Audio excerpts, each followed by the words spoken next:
The alarm clock buzzed at 6:30 a.m., just like every other Tuesday morning.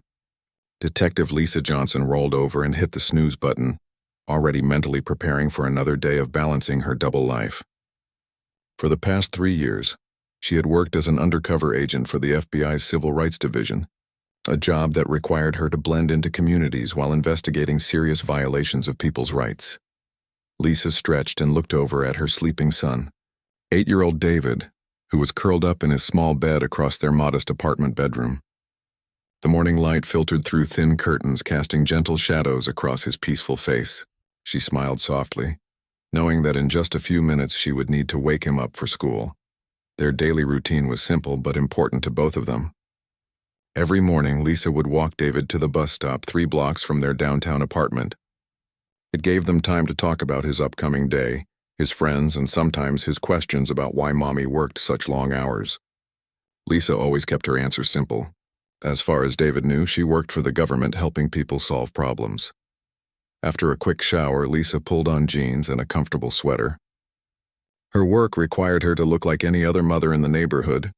No fancy suits, no obvious signs of authority, just a regular woman trying to get her kid to school on time. She tucked her FBI credentials deep into her jacket pocket, a habit that had become second nature over the years.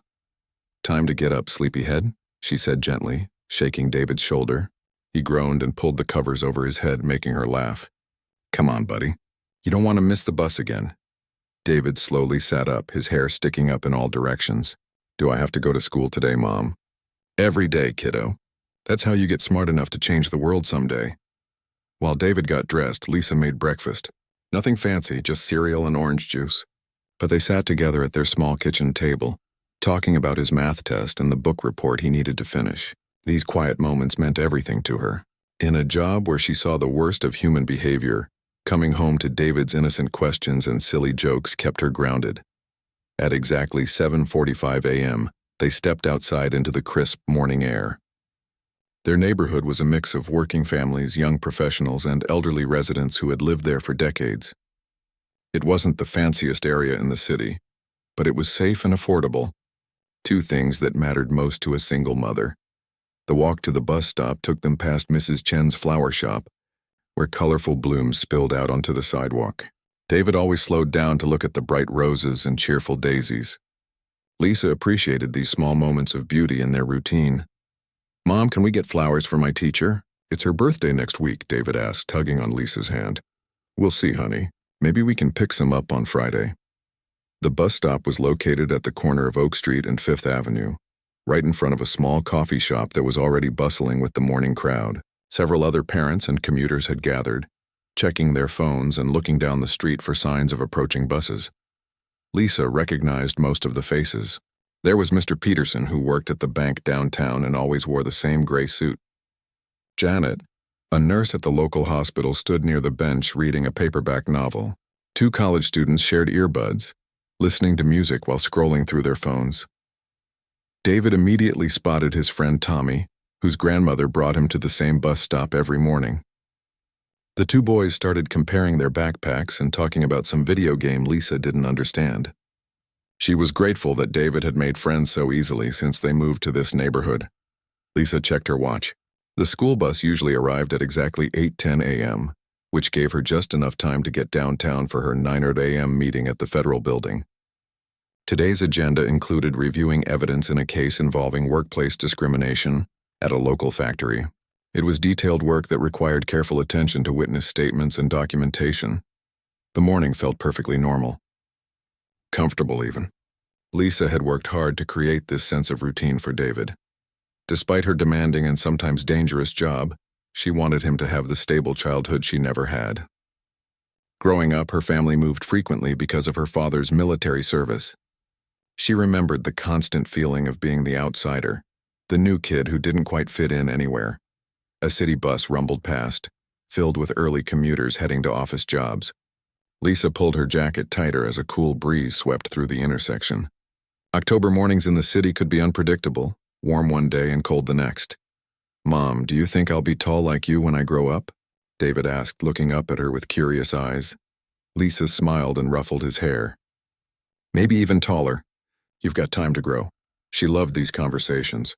David was naturally curious about everything: how buildings stayed up, why leaves changed colors, what made airplanes fly.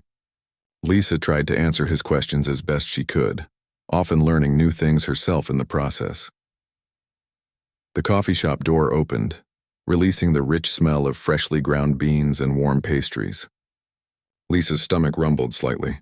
She had skipped breakfast again, something she did too often when preparing for important cases. More people joined them at the bus stop. An elderly man with a walking cane sat down on the bench next to Janet. A young woman in scrubs, probably heading to an early shift at the hospital, checked her phone repeatedly. Everyone seemed focused on their own morning routines, lost in thoughts about the day ahead.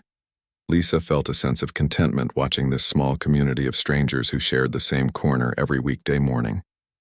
In her line of work, she saw how quickly situations could turn dangerous or unpredictable. But moments like this reminded her that most people were just trying to live their lives peacefully. David tugged on her sleeve. "Look, Mom, I think I see the bus coming." Lisa squinted down the street and could indeed see the familiar yellow school bus making its way through morning traffic. Right on time, as usual, she started mentally preparing for the next part of her day: the drive downtown, the security checkpoint at the Federal Building, and hours of careful investigation work. She had no way of knowing that in just a few minutes, this perfectly ordinary morning would become anything but ordinary. Sometimes life changes in an instant and there's no way to prepare for what's coming. All Lisa knew was that she was standing at a bus stop with her son, waiting for his ride to school, feeling grateful for another peaceful morning in their quiet neighborhood. The bus grew closer, its diesel engine humming steadily. Around them, other parents were saying goodbye to their children. Commuters were checking the time, and the day was beginning exactly as it had hundreds of times before. But this Tuesday would be different from all the others. The sound of squealing brakes caught everyone's attention at the bus stop. But instead of the familiar yellow school bus they were expecting, a black and white police car pulled up to the curb with aggressive speed. The sudden appearance of law enforcement created an immediate shift in the atmosphere. Conversation stopped and people looked around nervously, wondering what was happening. Officer Michael Rodriguez stepped out of the patrol car with purpose in his stride. He was a 10-year veteran of the city police force, tall and broad-shouldered, with the kind of confident walk that demanded attention. His hand rested casually on his duty belt as his eyes scanned the small crowd gathered at the bus stop. Lisa felt her stomach tighten slightly. In her 3 years working undercover for the FBI, she had developed sharp instincts about potentially dangerous situations. Something about the officer's body language and the way he was surveying the crowd made her uncomfortable. She instinctively moved closer to David, who was still chatting excitedly with his friend Tommy about their upcoming math. Test Officer Rodriguez's gaze seemed to focus specifically on Lisa and David. They were the only black family at the bus stop that morning, standing among the mostly white commuters and parents. Lisa noticed how his expression hardened as he looked in their direction. Her training had taught her to recognize the subtle signs of bias, and every alarm bell in her head was starting to ring. The officer approached the group with deliberate steps. Other people at the bus stop began to sense the tension. Mr. Peterson closed his newspaper and watched nervously. Janet looked up from her book, her face showing concern. The college students stopped their music and pulled out their earbuds, suddenly very aware of what was happening around them. "Good morning, folks," Officer Rodriguez said loudly, his voice carrying clear authority. "We received a call about suspicious activity in this area. I need to check what everyone is doing here." Lisa's heart started beating faster. She knew this was likely a pretextual stop, a tactic sometimes used to justify approaching people without legitimate cause. In her work investigating civil rights violations, she had seen similar scenarios play out many times. But experiencing it firsthand, especially with her son present, felt completely different. The other commuters began explaining their presence. Mr. Peterson mentioned he was waiting for the number 42 bus to downtown. Janet said she was heading to her nursing shift at City Hospital. The college students showed their transit passes and student IDs. Officer Rodriguez nodded politely at each of these explanations, accepting them without question. But when his attention turned to Lisa and David, his demeanor changed noticeably. "And what about you two?" he asked, his tone much more demanding than it had been with the others. What are you doing in this neighborhood? Lisa took a deep breath, reminding herself to stay calm. We're waiting for the school bus, she said evenly. My son David goes to Lincoln Elementary. The bus picks him up here every morning at 8:10. Officer Rodriguez stepped closer, invading her personal space in a way that felt intentionally intimidating. Lincoln Elementary? That's pretty far from here. Why doesn't he go to a school in your own neighborhood? The question stung because of its obvious implications. Lisa had chosen this bus stop specifically because it was close to their apartment and safe for David. The suggestion that they didn't belong in this area was both hurtful and legally problematic. We live 3 blocks away, Lisa replied, keeping her voice steady. This is our neighborhood. David looked up at his mother, sensing the tension even though he didn't fully understand what was happening. He moved closer to her side, unconsciously seeking protection from the strange adult who was making his mom uncomfortable. Officer Rodriguez wasn't satisfied with her answer. 3 blocks away? Which street exactly? How long have you lived there? Do you have any identification proving your address? Lisa felt the familiar burn of injustice rising in her chest. In all her time living in this neighborhood, no one had ever questioned her right to be there. She shopped at the local grocery store. David played in the neighborhood park, and they were regular customers at several nearby businesses. But now, standing in front of a police officer, she was being treated like an unwelcome intruder. The other people at the bus stop were becoming increasingly uncomfortable with what they were witnessing. Mrs. Chen, from the flower shop, had come outside and was watching from her doorway. Several customers from the coffee shop had gathered near the window, their faces showing concern and confusion. Officer, is there a problem? Asked Janet the nurse, her voice gentle but concerned. Lisa and David are here every morning. They're part of our regular group. Officer Rodriguez turned toward Janet with a sharp look. Ma'am, I appreciate your concern, but I need you to step back and let me handle this situation. There have been reports of suspicious individuals in this area, and I'm conducting a legitimate investigation. Lisa knew there had likely been no such reports. This felt like harassment, pure and simple. But with David standing beside her, she couldn't risk escalating the situation. Her priority was keeping her son safe, even if it meant enduring humiliation and unfair treatment. I can show you my identification if that would help, Lisa offered, reaching slowly toward her jacket pocket where she kept her wallet. Keep your hands where I can see them. Officer Rodriguez barked suddenly, his voice so sharp that David jumped and grabbed onto his mother's arm. The officer's hand moved to his weapon, though he didn't draw it. The gesture was unmistakable, a show of force designed to establish dominance and control. Several people in the crowd gasped at the sudden escalation. Lisa immediately raised her hands, showing her palms. I was just going to get my wallet, she said calmly, though her heart was racing. You asked for identification. I'll tell you when and how to move, Rodriguez replied harshly. Right now, I need you to explain what you're really doing here.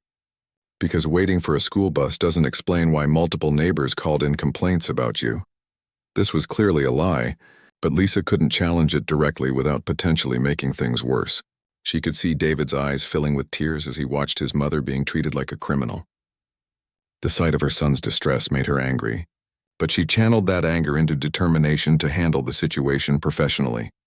Officer, we're just trying to get my son to school, she said firmly but respectfully. We've been coming to this bus stop every school day for months. If someone has a concern, perhaps we could discuss it calmly. But Officer Rodriguez seemed determined to continue the confrontation. His behavior was escalating rather than de-escalating, which Lisa recognized as a dangerous sign. In her FBI training, she had learned that officers who were looking for justification to use force often created confrontational situations deliberately. The school bus finally appeared in the distance, its yellow color visible through the morning traffic. David pointed excitedly, temporarily forgetting the tense situation. There's my bus, Mom. But Officer Rodriguez blocked their path toward the curb. Nobody's going anywhere until I finish my investigation, he declared. Lisa realized this situation was rapidly spiraling out of control, and she needed to protect both her son and her cover as an undercover federal agent, while standing up for their basic rights as citizens. The yellow school bus was getting closer, but Officer Rodriguez showed no signs of allowing David to board it. Lisa watched helplessly as other children at bus stops along the route climbed aboard, heading off to start their school day normally. Her son's education was being disrupted by this baseless confrontation, and she felt her professional composure beginning to crack. "Officer, the school bus is almost here," Lisa said, trying to keep her voice reasonable. "My son needs to get to school. Could we please resolve this quickly?" Rodriguez's face hardened even more. "Your son will get to school when I say he can get to school. Right now I have reasonable suspicion that you're engaged in suspicious activity, and I have every right to detain you for questioning." Lisa knew this was legally questionable at best. Reasonable suspicion required specific, articulable facts about criminal activity, not just someone's presence in a public place. But challenging a police officer's legal authority in front of her 8-year-old son could make an already dangerous situation much worse. David tugged on her jacket. "Mom, I don't want to be late for school. We have our spelling test today." The innocence in his voice broke Lisa's heart. Her son was worried about a spelling test while his mother was being treated like a criminal for the simple act of waiting at a bus stop. She knelt down to his level, trying to shield him from the intensity of the situation. "Don't worry, sweetheart. Everything will be okay," she whispered, though she wasn't entirely sure that was true. Officer Rodriguez stepped even closer, clearly irritated by this display of maternal care. "Stand up and keep your hands visible," he commanded. "You don't have permission to make sudden movements." Lisa slowly stood, her hands raised slightly to show compliance. She was acutely aware that several people were now watching this encounter unfold. Some had taken out their phones, though whether they were recording or just checking messages, she couldn't tell. "I'm going to need to see some identification," Rodriguez declared, "and I want to see it now." "Of course, officer. My wallet is in my jacket pocket. May I reach for it slowly? Make it quick and no sudden movements." Lisa carefully reached into her jacket pocket, her fingers finding the familiar leather wallet she carried every day. Inside were her driver's license, credit cards, and various other pieces of identification that any normal citizen would have. But deeper in the same pocket, wrapped in a separate leather case, were her FBI credentials. As she pulled out her wallet, her mind raced through the implications of what was happening. If she revealed her identity as a federal agent, it would end this harassment immediately. But it would also blow her cover in a neighborhood where she might need to conduct future undercover operations. More importantly, it would teach David that his mother's authority came from her badge rather than from her rights as a citizen. Lisa handed her driver's license to Officer Rodriguez, hoping that seeing her local address would satisfy his demands and allow them to end this encounter peacefully. Rodriguez examined the license with exaggerated care, as if he were some kind of document expert looking for forgeries. "This says you live on Maple Street. That's 4 blocks from here, not 3 like you said earlier." "I said approximately 3 blocks, officer. I wasn't trying to be deceptive. Inconsistent statements are often signs of deception," he replied coldly. "Why should I believe anything you're telling me?" This was becoming absurd. Lisa was being treated as if she were a master criminal, rather than a mother taking her child to school. The other people at the bus stop were clearly becoming more uncomfortable with what they were witnessing. Mr. Peterson finally spoke up. "Officer, I've seen Lisa and David here almost every morning for months. They're definitely regulars in this neighborhood." Rodriguez whipped around to face him. "Sir, I need you to step back and mind your own business. This is a police investigation, and civilian interference is not welcome." The harshness of his response to a helpful neighbor revealed a lot about Rodriguez's mindset. He wasn't interested in gathering information or resolving a misunderstanding. He seemed determined to maintain control and dominance in this situation, regardless of the facts. Lisa decided to try a different approach. "Officer Rodriguez," she said, reading his name tag. "I understand you're doing your job, but my son's bus is about to arrive and he really needs to get to school.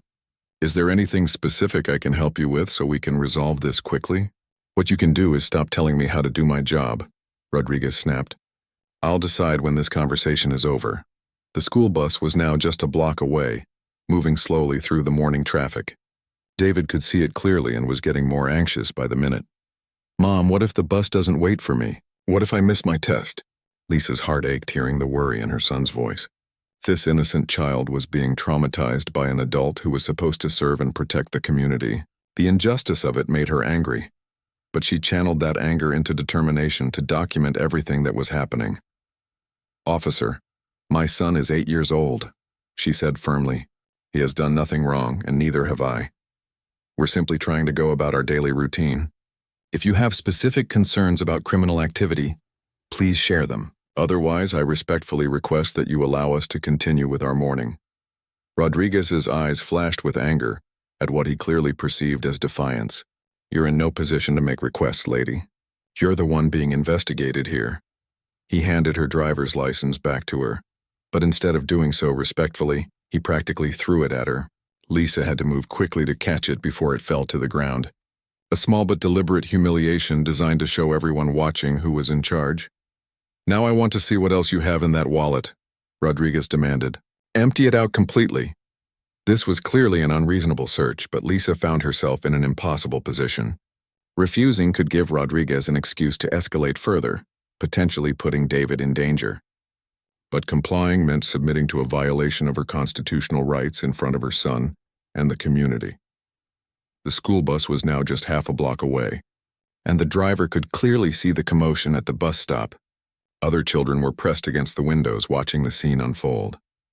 Lisa realized that David's classmates would witness whatever happened next, adding another layer of humiliation to an already traumatic experience. "Please, officer," she said one more time, "can we handle this after my son gets on the bus? He's just a child trying to get to school." Rodriguez's response was swift and shocking. He reached out and slapped the wallet from Lisa's hands, sending it flying across the sidewalk. Credit cards, photographs, and receipts scattered in all directions, some landing in the street, where passing cars could run over them. "When I tell you to empty your wallet, I mean empty it," he shouted. The violence of the gesture stunned everyone present. David immediately started crying, terrified by the aggressive action directed at his mother. Lisa felt a surge of rage that she had to suppress with every ounce of professional training she possessed. As she knelt to gather her scattered belongings, she noticed that her FBI credentials had partially fallen out of their protective case. They were lying face down on the sidewalk, just a few feet away from where Officer Rodriguez was standing. The confrontation had reached a critical point, and Lisa realized that very soon she would have to make a choice that would change everything. Lisa was still kneeling on the sidewalk, carefully collecting her scattered belongings when she felt Officer Rodriguez grab her arm roughly. His grip was tight and painful, designed more to intimidate than to assist. "Get up," he commanded harshly. "You're taking too long, and I don't like people moving around when I can't see what they're doing." "I'm just gathering my things that you knocked out of my hands," Lisa replied as calmly as she could manage, though her voice carried a slight edge of frustration. David was crying harder now, scared and confused by what he was witnessing. His small hands clutched his backpack straps as he watched his mother being treated roughly by someone who was supposed to help people. The other children on the approaching school bus were pressed against the windows, their faces showing shock and concern. "Mom, please just come with me," David pleaded through his tears. "I don't want to go to school anymore. I want to go home." Lisa's heart broke hearing her son's distress. This confrontation was traumatizing him in ways that might affect him for years to come. But before she could respond to David's plea, Officer Rodriguez tightened his grip on her arm and pulled her to her feet more aggressively than necessary. "Nobody's going anywhere until I say so," Rodriguez declared, his voice carrying across the intersection loud enough for everyone to hear clearly. The school bus driver, an elderly woman named Betty, who had been driving the same route for 15 years, pulled up to the curb but kept her door closed. She had never seen anything like this happen at any of her stops. Through her windshield, she could see the distress on David's face and the tension in the crowd of adults. Betty picked up her radio to call the school district's transportation office. "Dispatch, this is Bus 47. I have a situation at my Oak Street stop. There's a police officer detaining one of my regular passengers and her mother. The child is very upset. What should I do?"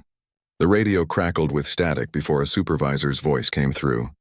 "Stay put for now, Betty. Don't open your door until the situation is resolved. We'll monitor from here." Lisa managed to collect most of her scattered items, but she noticed that her FBI credentials were still lying partially hidden under a few leaves that had blown across the sidewalk. She hoped Rodriguez hadn't spotted them yet, though she knew it was only a matter of time before someone noticed the leather case. "Officer," said Janet, the nurse who waited at this bus stop every morning. "This really isn't necessary. Lisa is a good person. She's never caused any problems in this neighborhood." Rodriguez spun around to face Janet with obvious anger. "Ma'am, I've already told you once to stay out of this. If you interfere with a police investigation again, I'll arrest you for obstruction of justice." The threat silenced Janet, but her face showed clear disgust with how the situation was being handled. Several other people in the crowd were pulling out their phones now, and Lisa could see that at least 2 of them were definitely recording video of the encounter. "Please," Lisa said to Rodriguez. "My son is terrified. Whatever issue you have with me, can we at least let him get on his bus? He's done nothing wrong." Rodriguez looked down at David, who was still crying and holding onto his mother's jacket. For a moment, Lisa thought she saw something almost human in the officer's expression, but it quickly hardened again. "Your son stays with you until I finish my investigation," Rodriguez declared. "If you were really innocent, you wouldn't be so eager to get away from me." This twisted logic infuriated Lisa. The idea that wanting to protect her child from witnessing police harassment somehow indicated guilt was both absurd and cruel. But she knew that arguing with Rodriguez would only make things worse. The coffee shop had emptied as customers came outside to see what was happening. The owner, a middle-aged man named Frank who knew Lisa as a regular customer, stood in his doorway with obvious concern. He had served her coffee and pastries dozens of times, and their conversations had always been friendly and normal. "Hey, officer," Frank called out. "Lisa comes in here all the time with her kid. They're good people. Maybe there's been some kind of misunderstanding." Rodriguez's face flushed with anger at yet another person questioning his authority. "Everyone needs to back off and let me do my job," he shouted. "This woman is being detained for suspicious activity, and I don't need neighborhood character witnesses telling me how to conduct my business." The hostility in his voice was escalating rather than decreasing, which Lisa recognized as a very dangerous sign. In her FBI training, she had learned that officers who became increasingly agitated during encounters were more likely to use excessive force. Lisa tried one more time to de-escalate. "Officer Rodriguez, I can see that you're frustrated. I'm not trying to make your job harder. If there's been some kind of complaint about me, I'd like to understand what it is so we can clear this up." "The complaint," Rodriguez said, stepping so close that Lisa could smell the coffee on his breath, "is that you don't belong in this neighborhood. People around here work hard for what they have, and they don't want outsiders coming in and causing problems." The racist implication of his words hung in the air like smoke. Lisa felt her professional training warring with her human emotions. As an FBI agent investigating civil rights violations, she recognized this as exactly the kind of discriminatory policing she was trained to identify and prosecute. But as a mother trying to protect her son, she knew that challenging Rodriguez directly could put David in even greater danger. "I understand your concerns," Lisa replied carefully. "But I live here too. This is my neighborhood as much as anyone else's." Rodriguez's face contorted with rage. "Don't you dare talk back to me," he screamed. What happened next shocked everyone present. Without warning, Officer Rodriguez raised his hand and struck Lisa across the face with an open palm. The sound of the slap echoed off the buildings around them, sharp and unmistakable. Lisa's head snapped to the side from the force of the blow, and she tasted blood in her mouth. Her cheek burned with pain, and she felt tears spring to her eyes, not from the physical hurt, but from the profound injustice of being assaulted while her son watched. David screamed and lunged toward his mother, but Lisa quickly caught him and held him close, not wanting him to do anything that might provoke Rodriguez further. "Did you just hit my mom?" David cried out, his voice breaking with emotion. The crowd of witnesses gasped collectively. Several people shouted in protest, and the sound of phone cameras clicking became more obvious as people documented what had just occurred. "Oh my God," whispered Janet. "He actually hit her." Frank, the coffee shop owner, was already dialing 911. "I need to report a police officer assaulting a citizen," he said into his phone. "Betty," the school bus driver, got on her radio again. "Dispatch, the officer just struck the mother. This is getting out of hand. Should I call for backup?" Lisa held David tightly, her mind racing through the implications of what had just happened. She had been physically assaulted by a police officer in front of multiple witnesses while simply waiting for her son's school bus. This wasn't just harassment anymore. It was a federal crime. Officer Rodriguez seemed to realize that things had gone too far, but instead of backing down, he appeared to double down on his aggression. "You were resisting and being belligerent," he announced loudly, clearly trying to create a narrative that would justify his actions. Lisa's cheek throbbed with pain, but her mind was crystal clear. She was no longer just a mother being harassed at a bus stop.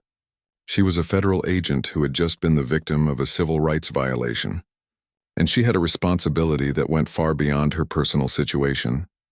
The time for hiding behind her cover identity was rapidly running out. Lisa wiped the blood from her lip with the back of her hand, her cheek still stinging from Officer Rodriguez's assault. The crowd around them had grown larger as more people emerged from nearby businesses and apartments, drawn by the commotion. The atmosphere was tense and electric, with everyone sensing that something significant was happening. David was still clinging to her, his small body trembling with fear and confusion. "Mommy, why did he hurt you?" he whispered, his voice barely audible through his tears. Lisa looked down at her son, then at the crowd of witnesses, and finally at Officer Rodriguez, who was now posturing defensively as if preparing for the backlash he knew was coming. She realized that this moment would define not just her career, but her integrity as both a law enforcement officer and a mother. For 3 years, Lisa had worked undercover to investigate exactly these kinds of civil rights violations. She had documented countless cases of police misconduct, discriminatory policing, and abuse of authority. But she had always been the investigator, the professional observer collecting evidence from a distance. Now she was the victim, and her son was a witness to injustice in its rawest form. The decision came to her with sudden clarity. This wasn't about maintaining her cover anymore. This was about standing up for what was right, not just as an FBI agent, but as a human being who refused to be treated as less than equal. Lisa took a deep breath and reached carefully into her jacket pocket, her movements deliberate and controlled. Every eye in the crowd was on her as she pulled out the leather credential case that had been hidden beneath her everyday mother persona for so long. "Officer Rodriguez," she said, her voice carrying a new tone of authority that hadn't been there before, "I need you to step back." Rodriguez laughed mockingly. "You need me to step back? Lady, you're in no position to be making demands. You just got yourself arrested for resisting arrest and assaulting a police officer." The false accusation was so outrageous that several people in the crowd began voicing their objections loudly. They had all witnessed Rodriguez strike Lisa, not the other way around. Lisa flipped open her credentials with a practiced motion, holding them up so that the gold badge and official identification were clearly visible to Rodriguez and everyone else present. "Special Agent Lisa Johnson, Federal Bureau of Investigation," she announced clearly, her voice carrying across the intersection. "You are currently in violation of Title 18, Section 242 of the United States Code, deprivation of rights under color of law." The effect was immediate and dramatic. Officer Rodriguez's face went completely pale as the significance of what he was seeing and hearing sank in. His cocky demeanor evaporated instantly, replaced by what looked like genuine panic.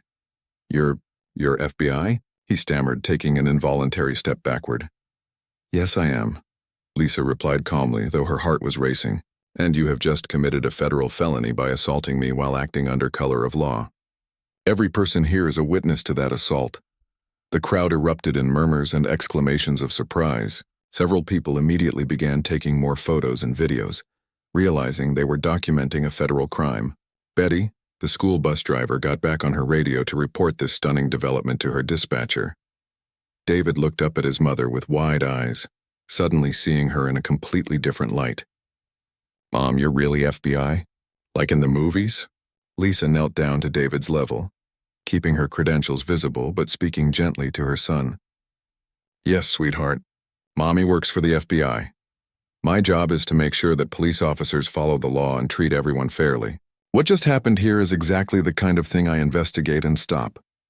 Frank, the coffee shop owner, was shaking his head in amazement. "I knew Lisa was something special, but FBI? That's incredible." Janet, the nurse, stepped forward with obvious admiration. "So you've been living in our neighborhood while working undercover? That's amazing." Lisa stood back up and faced Rodriguez, who was now looking around desperately as if hoping for an escape route. His entire worldview had just been shattered. What he thought was a routine harassment of a powerless citizen had turned into a career-ending federal case.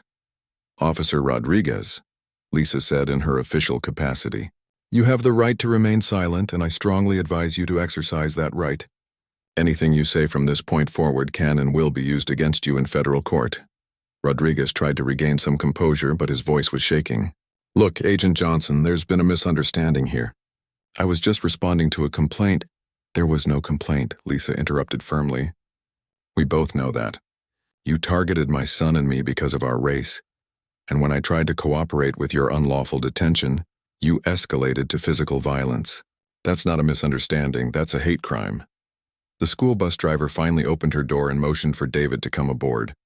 "Honey, do you want to come sit on the bus while your mom finishes her work?" Lisa looked at David, who was still processing everything that had happened. "It's okay, sweetheart. Go with Mrs. Betty. I need to handle some official business, but I'll be fine." David hesitated, clearly torn between wanting to stay with his mother and wanting to escape the frightening situation. "Will you come home tonight, Mom?" "Of course I will," Lisa assured him. "I love you very much, and I'll see you after school just like always." David finally allowed Betty to help him onto the bus, though he pressed his face against the window to keep watching his mother. As the bus pulled away, Lisa felt a mixture of relief that David was safe and determination to see justice done. Mr. Peterson approached Lisa with obvious respect. "Agent Johnson, is there anything we can do to help? We all saw what happened here." "Thank you, Mr. Peterson. I'll need to get contact information from everyone who witnessed the assault. Your testimony will be crucial in the federal prosecution." Rodriguez was now frantically talking on his police radio, probably trying to contact his supervisor or the police union representative. But Lisa knew it was too late for damage control. Too many people had witnessed too much, and everything had been recorded on multiple phones. Lisa pulled out her own phone and dialed a number she knew by heart. "This is Special Agent Johnson, badge number 2847. I need an immediate response team at the corner of Oak Street and 5th Avenue. I've been assaulted by a local police officer while conducting undercover operations, and I have multiple witnesses. We need evidence collection, witness interviews, and immediate arrest warrants." The professional tone in her voice made it clear to everyone present that this was no longer a neighborhood dispute. This was a federal case being handled by a law enforcement professional who knew exactly what she was doing. Officer Rodriguez slumped against his patrol car, finally understanding the magnitude of what he had done. In a few minutes of racist harassment and violence, he had destroyed his career, opened himself up to federal prosecution, and handed the FBI a perfect case study in police misconduct. Lisa looked around at the crowd of neighbors who had supported her throughout this ordeal. These were good people who had stood up for justice when they saw it being violated. They deserved to know that their voices mattered and their witness would make a difference. The sound of approaching sirens filled the air as federal agents and investigators began arriving on scene. Lisa's double life was officially over, but her real work was just beginning. The first FBI vehicle arrived within 8 minutes of Lisa's call, followed quickly by 2 more unmarked cars and a mobile evidence collection unit. The quiet neighborhood intersection was suddenly transformed into an active federal crime scene, with professional investigators swarming the area with practiced efficiency. Special Agent Robert Chen, Lisa's supervisor and longtime colleague, stepped out of the lead vehicle with a grim expression. He had worked with Lisa for 3 years and respected her judgment implicitly. If she said a federal crime had been committed, he knew it was serious. "Johnson," he said, approaching with concern evident in his voice, "are you injured? Do you need medical attention?" Lisa touched her still swollen cheek and shook her head. "I'm fine, Chen. But we have a textbook case of excessive force and civil rights violation. Multiple witnesses, video evidence, and a suspect who's about to make this much worse for himself." Agent Chen looked over at Officer Rodriguez, who was now pacing back and forth next to his patrol car while speaking urgently into his phone. Rodriguez's supervisor had apparently been contacted because Lisa could see another police car approaching from the distance. "Tell me what happened from the beginning," Chen said, pulling out his notepad. Lisa gave a concise but thorough account of the morning's events, from the initial pretextual stop through the escalating harassment, and finally the physical assault. As she spoke, other FBI agents began interviewing witnesses and collecting evidence from the scene. Special Agent Maria Santos approached Frank, the coffee shop owner, who was eager to share what he had witnessed. "Sir, I understand you saw the entire incident. Could you walk me through what you observed?" Frank nodded enthusiastically. "I've known Lisa for months. She comes in here all the time with her son. They're good people, really quiet and polite. This morning I watched that officer harass them for no reason at all, and then he actually hit her. I couldn't believe what I was seeing." Similar conversations were happening all around the intersection, as FBI agents methodically documented every aspect of the incident. Janet, the nurse, was explaining to Agent Williams how Rodriguez had threatened her for trying to help. Mr. Peterson was showing Agent Davis the photos he had taken with his phone during the confrontation. Betty, the school bus driver, had returned after dropping off her students and was giving a detailed statement about what she had witnessed from her elevated position in the bus. "I've been driving this route for 15 years, she told Agent Martinez, "and I've never seen anything like this." That poor little boy was terrified watching his mother get treated that way. Officer Rodriguez's supervisor, Captain Thompson, arrived on scene looking confused and concerned. He immediately approached Agent Chen, clearly hoping to contain the situation before it escalated further. "Agent Chen, I'm Captain Thompson with the city police. I understand there's been some kind of incident involving one of my officers. Can we discuss this professionally?" Chen's response was polite but firm. "Captain, your officer committed aggravated assault against an FBI agent in front of multiple witnesses. This is a federal matter now, and we'll be handling it according to federal procedures." Captain Thompson's face fell as he realized the seriousness of the situation. "Federal assault charges? Are you sure there hasn't been some kind of misunderstanding?" Lisa stepped forward, still holding her FBI credentials. "Captain, there's no misunderstanding. Your officer stopped me and my son without cause, escalated a peaceful situation through racial profiling and harassment, and then struck me in the face when I tried to de-escalate. We have everything documented." Rodriguez finally ended his phone call and approached the group of law enforcement officials. His earlier arrogance had been completely replaced by obvious panic and desperation. "Captain, I can explain everything," Rodriguez said quickly. "I received a call about suspicious activity in the area, and I was just doing my job. I had no idea she was FBI." Lisa and Agent Chen exchanged glances. Rodriguez had just made several critical admissions without even realizing it. "Officer Rodriguez," Lisa said formally, "you just stated that you had no idea I was FBI. That implies you treated me the way you did because you thought I was a regular citizen. Are you saying you would have acted differently if you had known my profession?" Rodriguez's eyes widened as he realized he had walked into a legal trap. "No, I treat everyone the same way regardless of their job." "Then you're admitting that striking citizens in the face is standard procedure for you?" Agent Chen asked. Captain Thompson quickly stepped between Rodriguez and the FBI agents. "Officer Rodriguez, you need to stop talking immediately and contact your union representative. Don't say another word," but the damage was already done. Rodriguez had made statements that would be difficult to explain away in court, and every word had been recorded by multiple FBI agents and witnesses. The evidence collection team was methodically photographing the scene, measuring distances and collecting any physical evidence. They took detailed photos of Lisa's injured face from multiple angles and documented the scattered contents from her wallet that Rodriguez had slapped from her hands. Agent Santos approached Lisa with her camera and evidence kit.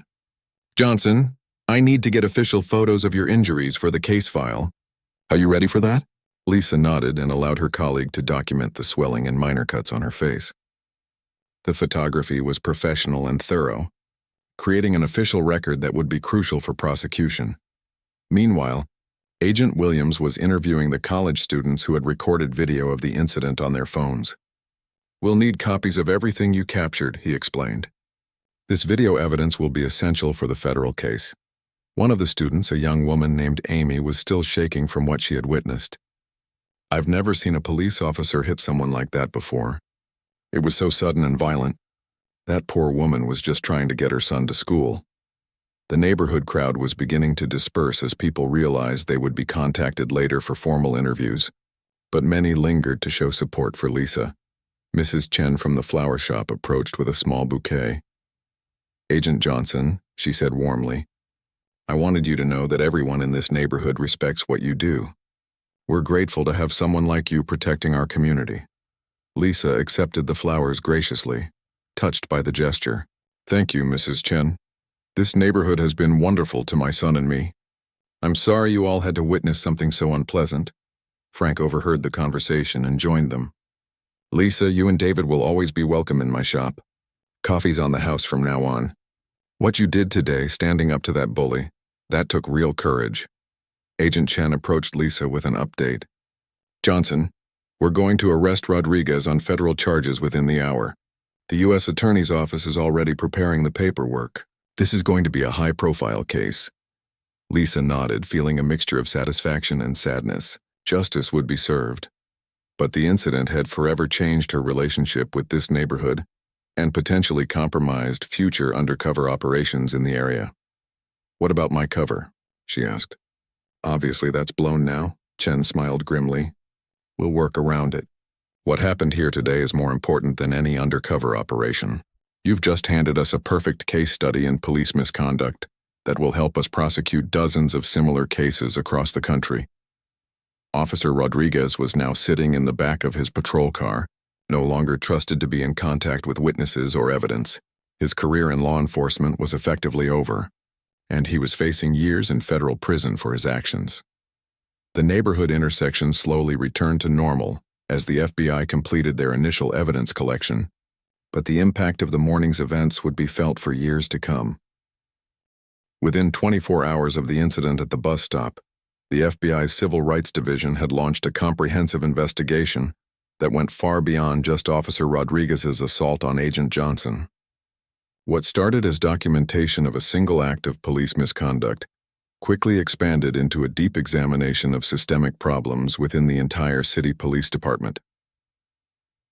Special Agent Chen assembled a task force of 8 experienced investigators to handle what was rapidly becoming one of the most significant police misconduct cases the division had seen in years. The assault on a federal agent had given them the legal authority and public attention needed to investigate patterns of behavior that might have otherwise remained hidden. Agent Sarah Williams, a specialist in data analysis, was assigned to examine Rodriguez's service record and complaint history. What she discovered was deeply troubling. Over his 10 years with the police department, Rodriguez had been the subject of 17 separate civilian complaints, with 12 of those involving allegations of excessive force against minority citizens. This is a clear pattern, Williams reported to the task force during their first meeting. Rodriguez has been complaints about racial profiling, unnecessary use of force, and aggressive behavior consistently throughout his career. Yet he's never faced serious discipline.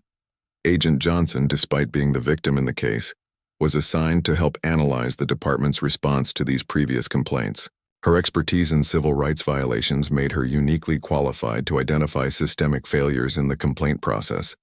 Look at this, Lisa said, pointing to a file on her computer screen. In 2019, Rodriguez stopped 3 black teenagers walking home from school. He searched them without cause, found nothing, but still arrested one of them for disorderly conduct when the boy asked why he was being searched. Agent Chen reviewed the file. What happened with the complaint? The family filed a formal complaint, but the internal affairs investigation concluded that Rodriguez had acted within department guidelines. The case was closed with no disciplinary action. This pattern repeated itself over and over. Citizens would file complaints about Rodriguez's behavior, but the department's internal investigation process seemed designed to protect the officer rather than seek the truth. Witnesses were rarely interviewed thoroughly, and Rodriguez's word was consistently taken over that of complainants. Agent Martinez, who specialized in constitutional law, was reviewing the department's training records. Rodriguez received bias awareness training 3 times in the past 5 years, but his behavior actually got worse after each session. That suggests the training was ineffective or that supervisory oversight was lacking. The investigation team discovered that Rodriguez was not an isolated case. Cross-referencing complaint data revealed that several other officers in the department had similar patterns of misconduct, particularly involving interactions with minority citizens. Detective Thompson, an African-American officer with 15 years on the force, agreed to speak confidentially with the FBI investigators. His testimony was devastating. Rodriguez and officers like him create a hostile environment for everyone, Thompson explained during his interview. Good officers don't want to work with them, and the community loses trust in all of us because of their actions. I've personally witnessed Rodriguez escalate situations that could have been handled peacefully. Thompson described incidents where Rodriguez used racial slurs in the locker room, made jokes about cleaning up certain neighborhoods, and boasted about his ability to find reasons to arrest people he didn't like. The detective's testimony painted a picture of a toxic culture that tolerated and even encouraged discriminatory policing. The FBI's investigation expanded to include the department's supervision and accountability systems. Agent Davis interviewed Captain Thompson, Rodriguez's immediate supervisor, and discovered significant gaps in oversight. When did you last review Rodriguez's complaint file? Davis asked during the formal interview. Captain Thompson shifted uncomfortably. I review all my officers' files annually during performance evaluations. According to department records, Rodriguez received a satisfactory rating in his most recent evaluation, despite having 5 new complaints filed against him in the previous 12 months. How do you explain that? The captain couldn't provide a satisfactory answer.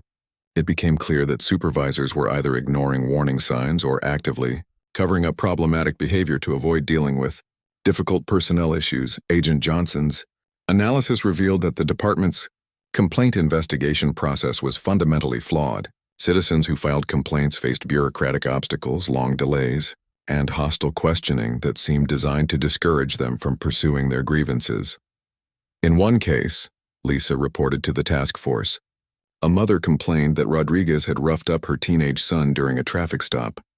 The internal affairs investigator questioned her about her own criminal history, her immigration status, and her relationship with her son's father. None of that was relevant to whether Rodriguez had used excessive force. The intimidation tactics used against complainants explained why so few people filed formal grievances. Despite widespread community concerns about police misconduct, the system was designed to protect officers, not citizens. Media attention on the case was intense. Video footage of Rodriguez assaulting Agent Johnson had gone viral on social media, sparking national conversations about police accountability and the need for federal oversight of local law enforcement. Civil rights organizations rallied around the case, seeing it as an opportunity to highlight broader issues of police misconduct and racial bias in law enforcement. The NAACP, ACLU, and other advocacy groups held press conferences calling for comprehensive reform of the police department. Community members who had previously been afraid to speak out about their experiences with Rodriguez and other officers began coming forward. The FBI set up a dedicated hotline for people to report their experiences, and within a week they had received over 200 calls. Maria Gonzalez, a local shop owner, called to report an incident from 2 years earlier. Rodriguez came into my store and accused me of selling to drug dealers because I had a lot of young black customers. He threatened to have my business license revoked if I didn't cooperate with his investigation. I was too scared to file a complaint at the time. Stories like Maria's were repeated dozens of times. The FBI investigators realized they were dealing with not just one bad officer, but a pattern of misconduct that had terrorized entire communities for years. Agent Chen coordinated with federal prosecutors to ensure that the criminal case against Rodriguez would be just the beginning of a comprehensive effort to reform the police department. The Civil Rights Division was preparing to file a lawsuit against the city if necessary to force systemic changes. This case has given us a window into problems that go far beyond one officer's bad behavior, Chen explained to his superiors in Washington. We have the opportunity to use Rodriguez's assault on Agent Johnson as the foundation for addressing years of civil rights violations that have harmed countless citizens. The investigation was expanding to include the police union's role in protecting problematic officers, the city government's failure to provide adequate oversight, and the training and hiring practices that had allowed officers like Rodriguez to remain on the force. Despite clear warning signs, Agent Johnson found herself at the center of a case that would likely define her career and potentially change how police misconduct investigations were conducted nationwide. What had started as a routine morning taking her son to school had become a federal case with implications far beyond her own experience. The true scope of the department's problems was still being uncovered, but it was already clear that Officer Rodriguez's assault on Agent Johnson was just the tip of a very large iceberg. 6 months after that fateful morning at the bus stop, Lisa Johnson sat in the federal courthouse watching Officer Rodriguez face the consequences of his actions. The courtroom was packed with community members, fellow law enforcement officers, and media representatives who had followed the case from its dramatic beginning to its conclusion. Rodriguez, now dressed in civilian clothes rather than his police uniform, sat at the defendant's table with his attorney. The man who had once strutted with authority and aggression now appeared small and defeated. His police career was over, his pension forfeited, and he faced up to 10 years in federal prison for violating Lisa's civil rights under color of law. Federal prosecutor Amanda Martinez stood before the judge to present the government's case. Your Honor, this defendant used the authority granted to him by his badge and uniform to terrorize an innocent mother and child. Special Agent Johnson was doing nothing more than taking her son to school when she became the victim of racial profiling, harassment, and ultimately physical assault. The evidence presented during the trial had been overwhelming. Multiple witnesses testified about Rodriguez's unprovoked aggression. The video recordings captured by bystanders clearly showed the escalation and assault. Most damaging of all were Rodriguez's own words, recorded by FBI agents, admitting that he had treated Lisa differently because he had no idea she was FBI. Lisa herself had testified with professional calm and dignity, describing the incident from her perspective as both a victim and a law enforcement professional. Her testimony was particularly powerful because she could explain not just what happened, but why Rodriguez's actions violated federal civil rights laws. I have investigated dozens of cases like this one, Lisa had told the jury during her testimony. What Officer Rodriguez did to my son and me that morning is exactly the kind of discriminatory policing that erodes trust between law enforcement and the communities we serve. No citizen should have to carry an FBI badge to be treated with basic respect and dignity.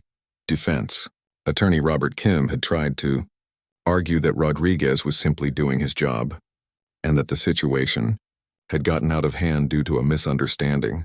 But the mountain of evidence about Rodriguez's pattern of misconduct made it impossible to present him as anything other than a rogue officer who had finally been caught. Judge Patricia Williams listened to the final arguments before rendering her verdict. Officer Rodriguez, you took an oath to serve and protect all citizens equally.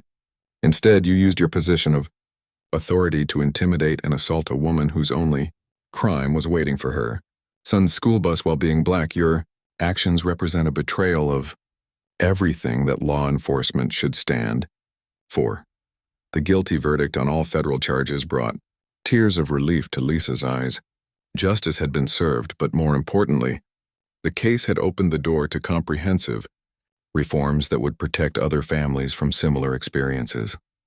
The broader investigation that Lisa's case had sparked resulted in a federal consent decree requiring the police department to implement sweeping changes.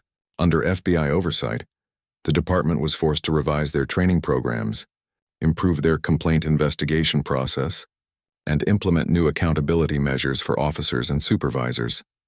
Captain Thompson, Rodriguez's former supervisor, was demoted and transferred after the investigation revealed his failure to properly supervise problematic officers.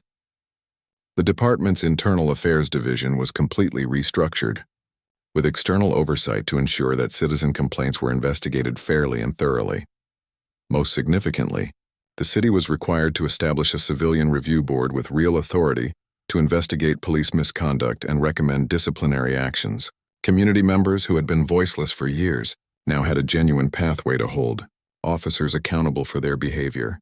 Lisa's role in the investigation had evolved from victim to consultant as she helped design new training programs focused on constitutional policing and bias awareness.